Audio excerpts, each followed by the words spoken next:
I don't know, it's growing half a centimeter every day. It's like it has its own whey protein.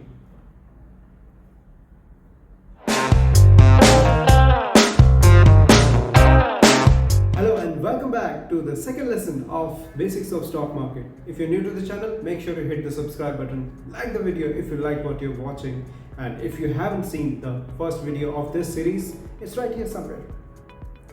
So without further ado, let's get started. Today we are going to take the first step towards our trading and investing journey. For that, as a starter, what do we need? What do we need?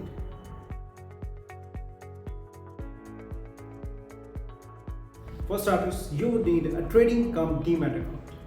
Just like any other bank account which you use for any kind of transactions, a trading cum Demat account will be used for trading related transactions. For getting a trading account, all you need to have is a valid PAN card, a valid Aadhaar card, and a bank account all in your name. And once you get a trading cum Demat account, you can use it to store stocks, mutual funds, bonds, and many more things. Fun fact, did you know why it is called a Demat account?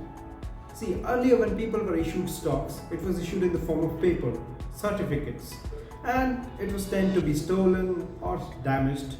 And now everything is virtual. That's why it is called a Demat or dematerialized account.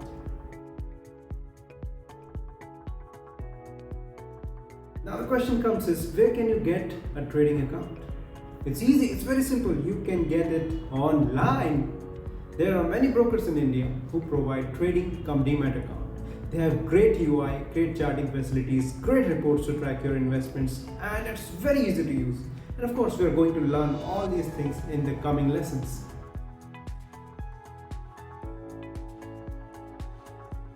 Now the important question comes is, which broker to choose from?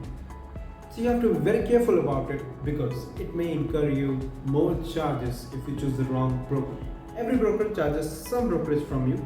Now if you go for the traditional brokers like ICICI Direct or SDFC or Kotak or Axis, so many of them, they will charge you brokerage in the form of percentage of the total trade value.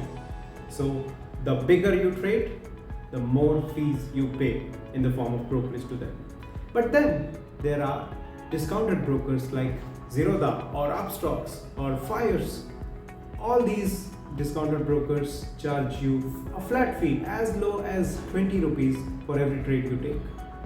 I personally use Zerodha and Upstocks, both of them. But I prefer Upstocks more because the platform is better and it is more advanced. Sorry Zerodha. Now if you don't have these brokers, don't worry. I'm dropping a link in the description. Direct link, you can just click on it and it is like a simple KYC process which you will have to go through. You will have to present your Aadhaar card, bank account details and your PAN card, and you will be good to go. Within 2 days, max 2 days, you will get your login credentials, and after logging into their platform, it will look something like this. All you have to do is open your browser, click on the link. See, I'm logging into Upstocks. I will give the login credentials and password and sign in. It will ask me for a two-step verification. I will give the year of birth and see, this is how it is. Here you will have all the scripts here. Don't worry, we are going to learn it in the coming lessons. You will see where I can trade. This is the chart I can see of Nifty. Here we have the holdings. Here I have any positions if I have. And here are the orders. Today the market is closed because I'm recording on Saturday. And this is pretty much it. That's it for today guys. Thank you for watching. And I'm trying to keep these videos short so that you don't get bored. If you like this video, make sure you hit the like button, subscribe to the channel, support me to grow my channel, and stay tuned for the next one.